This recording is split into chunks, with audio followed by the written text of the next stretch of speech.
Okay, today's class is a quick one. We're going to look at reported speech and the difference between say and tell. So let's jump into things really quickly here. Just keep saying the word quickly. What is the difference between say and tell? All right, so let's look at something verbatim. I live in Brazil. So we'll say with say, Kian said, so we're reporting that speech, he lived in Brazil. Okay, so first thing, this verb, lived, is in the past. Why? Not because Kian doesn't live in Brazil now, Kian lives in Brazil. But this verb has nothing to do with the present or future for Kian in Brazil. It has to do with this. So if in the present I say I live in Brazil, well, in the reported, it's Kian said he lived in Brazil. If in the present I say I lived in Sao Paulo for 7 years, well, in the reported, it'll be Kian said he had lived in Sao Paulo for 7 years. And had lived, why? Because, I'll fix it up. We know that if the present goes to the past, well, then the past goes to the past perfect. And the past perfect is the last space you can go for time. We can say, for example, that we have the idea of, my daughter's using this, the idea of the future here. We know the future is just a concept in our head.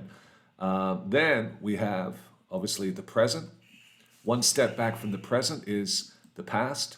And the last step, or the past of the past, is the past perfect. There's nothing past this. Like in grammar, this is our, what flat earthers might call the ice wall. You know, this is the furthest point we can go in grammar structure. Then we say, well, what's the difference with tell? So if the sentence is, I live in Brazil, well, we'll say with tell, Kian told me he lived in Brazil. As opposed to, Kian said he lived in Brazil. The difference with say and tell, with tell, we have an object here. So in this case, we have our subject, our verb, oops, that should be green and this should be blue, a subject, verb, and our object.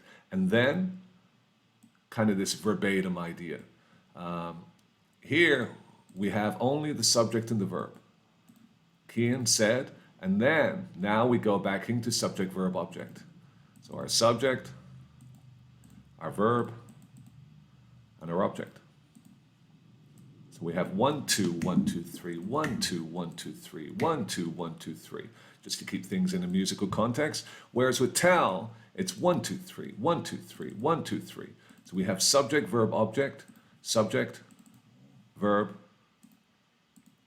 object. Hey, Adi, how you doing? My dog's just come into the room and my cats are trying to kill each other. So with tell, we have to know who is receiving or who received that information. So why, both say the same thing. Why would we choose tell over say? Well, I could say that Kian said he would be late. The person might say, well, how do you know? Well, he told me. So in this case, to save time, we could just say, Kian told me he would be late. So in this case, what are we doing? We are validating the information. So I include myself to validate that information. Maybe I'm not a good judge of my word. Maybe Jeff is a fantastic judge of the word. So yeah, Kian told Jeff he would be late. Okay, fantastic, no worries. So we validated the information by choosing the correct person. Or we could do something different and say, in this case, Kian told Jeff he would be late. Why are we putting Jeff there? Not so much to validate, but maybe to shift blame. So we could, instead of saying, look, he told me, no, he told Jeff. He didn't tell me. I wasn't the bearer of this information. It's not my fault. It's Jeff's fault. Jeff should have told you. So that could be our thing. Jeff should have told you. It's not my fault. So they're the two main reasons that we include an object and that we choose tell. Either to validate, yeah, I heard it. Yeah, he told me. Or he told us that that was going to happen. Or to put the blame onto another person. Okay, so then let's look at our structure with our reported speech. Our reported speech is kind of simple. In this case, we'll keep tell for the sake of it. So let's go through our different structures. So we'll go from the present, which we know is just stating a fact, which is I live in Brazil. So it'll be Kian told me he lived in Brazil. Easy. So our present goes one step backwards to the past. Okay, so then let's look at the past. I lived in Sampa for 7 years. Actually, I lived in São Caetano do Sul. It's a bit complex. All right, so Kian told me he had lived. Kian told me he had lived in Sampa for 7 years. And if we want to, we say before moving to Araraquara. AQA. And in this case as well, if we want to, we can split our sentence with that. So let's just have a look what this looks like. Kian told me, so subject, verb, object, my 1, 2, 3. Remember that 1, 2, 3 is it is everything in our structure. Where's my recent thing here? Oh, Kian, come on, have a little bit of organization. Pel amor de Deus. Oh, for fuck's sake. There we go. All right, so we know our 1, 2, 3. The subject, verb, object is everything, absolutely everything. So this structure, especially in English, is really important. In Portuguese, we get away with being a little liberal. We start sentences with verbs, sometimes not even the whole verb. I don't say eu estou indo. I don't even say estou indo. I just say estou indo. I just cut a verb in half and you understand more or less. In English, no. We always start a sentence with our subject, our protagonist. We need to know who we're following, who we care about. That protagonist, the doer of the action, are they the hero or the villain of the story? If we're starting with our object, a passive sentence, so we take our object, we make the object the focus of our sentence, well, instantly we know that they are a victim and we feel sad about it somehow, about something that's occurring to this person, either good or bad. They're either getting a hug or they're getting dirt kicked in their face. But either way, this 1, 2, 3, this subject, verb, object is really important.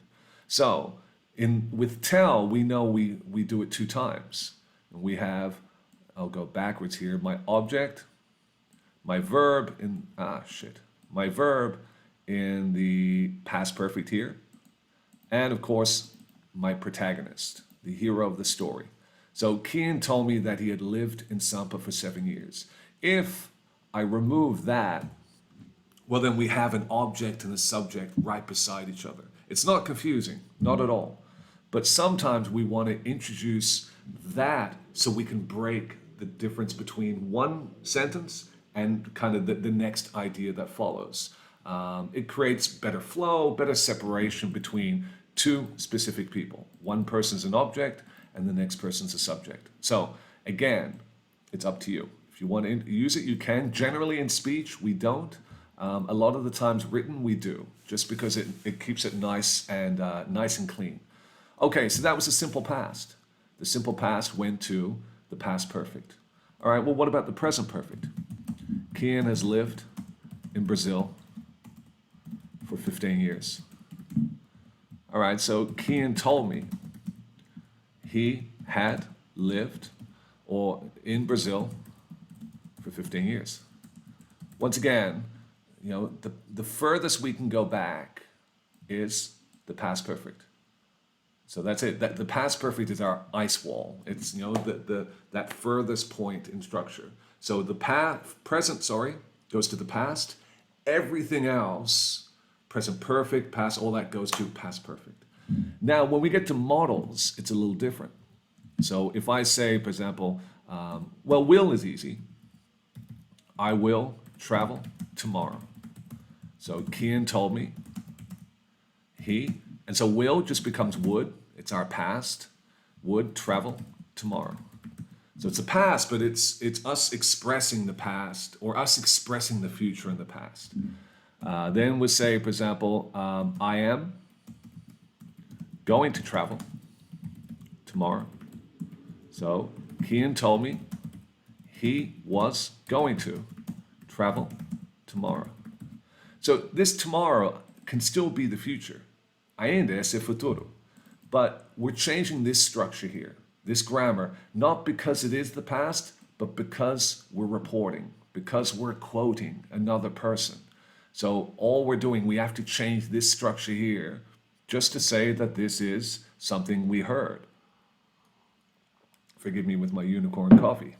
All right, so let's look at some other ones then.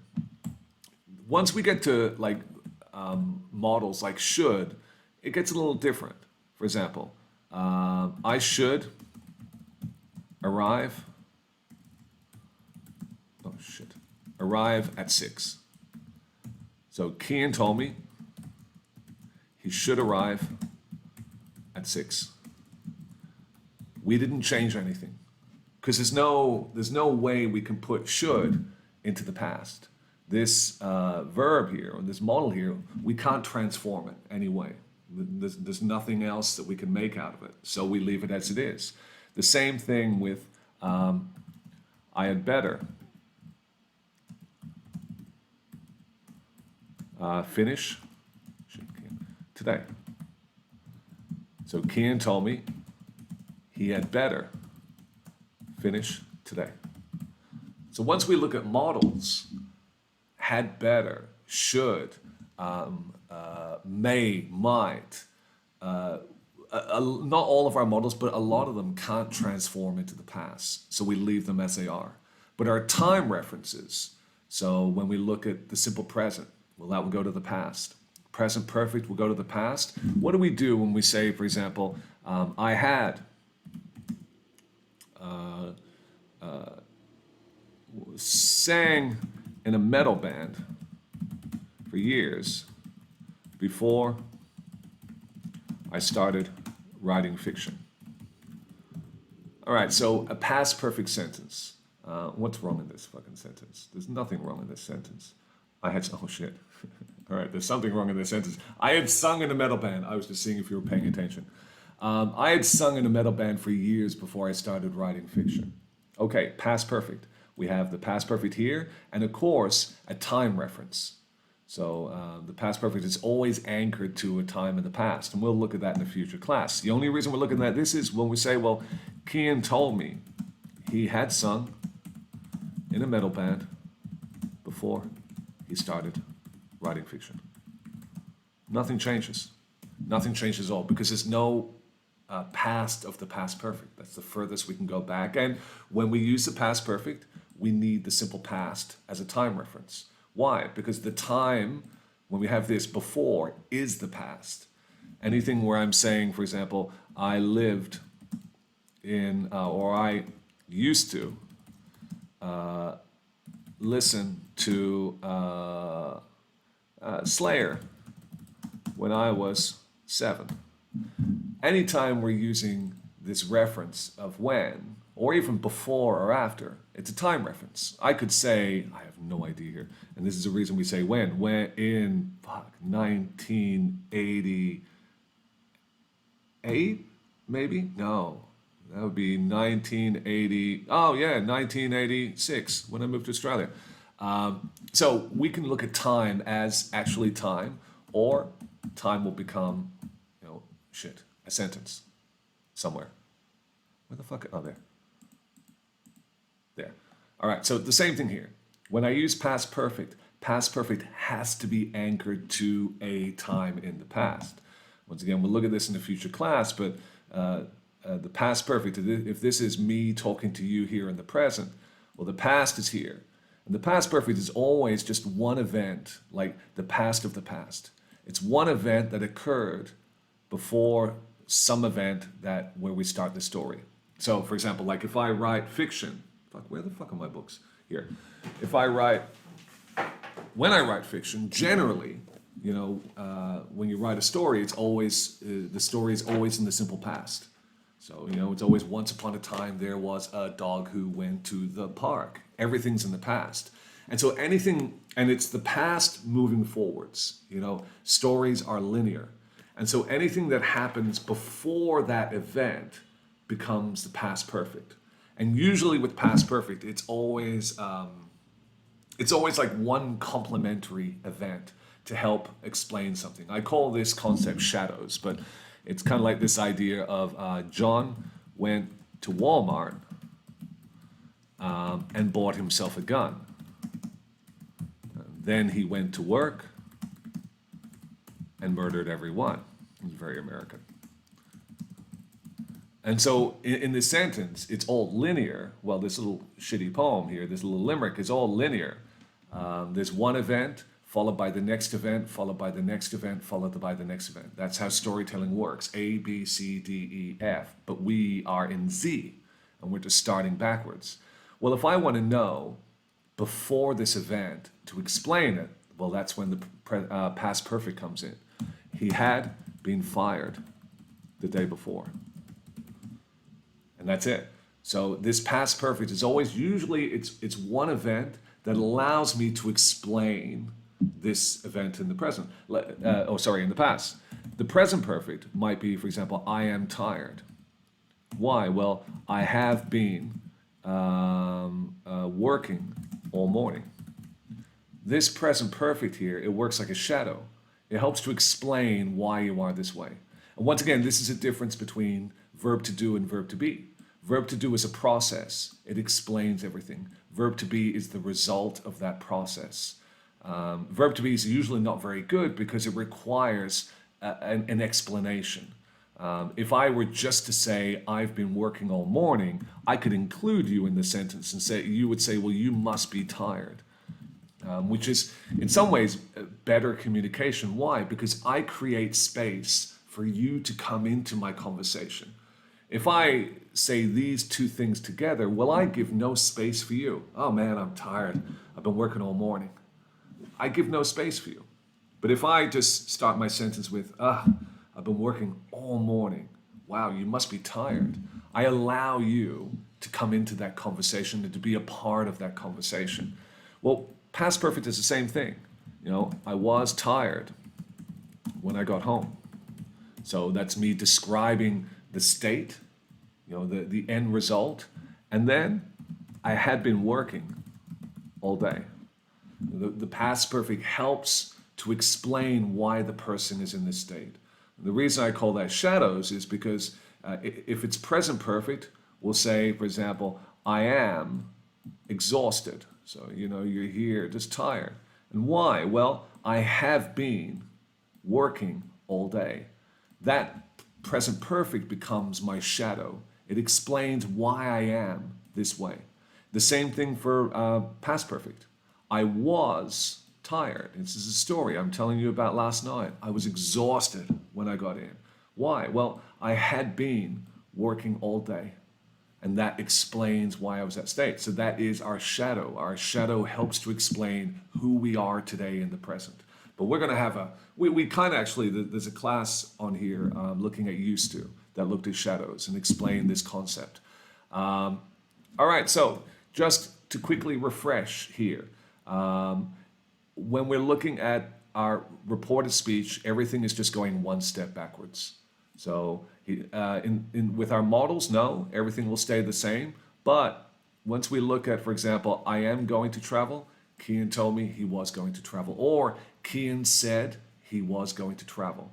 When we look up at our simple present, let's come from the fucking top to the bottom. There we go, simple present. I live in Brazil, Kian told me he lived in Brazil. I lived in Sampa, Kian told me that he had lived in Sampa. Jesus. And that's it. Then what's the difference between say and tell? Well, the difference there is just our objects. So here, and we'll separate it with that so we can see better. Kian said that he lived in Brazil. Kian told me that he lived in Brazil. And so there's no difference between which one you want to use. They both say the exact same thing.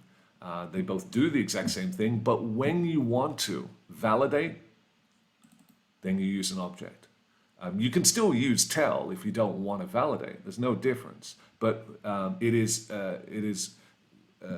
effective and it's better when that is something that we want to do.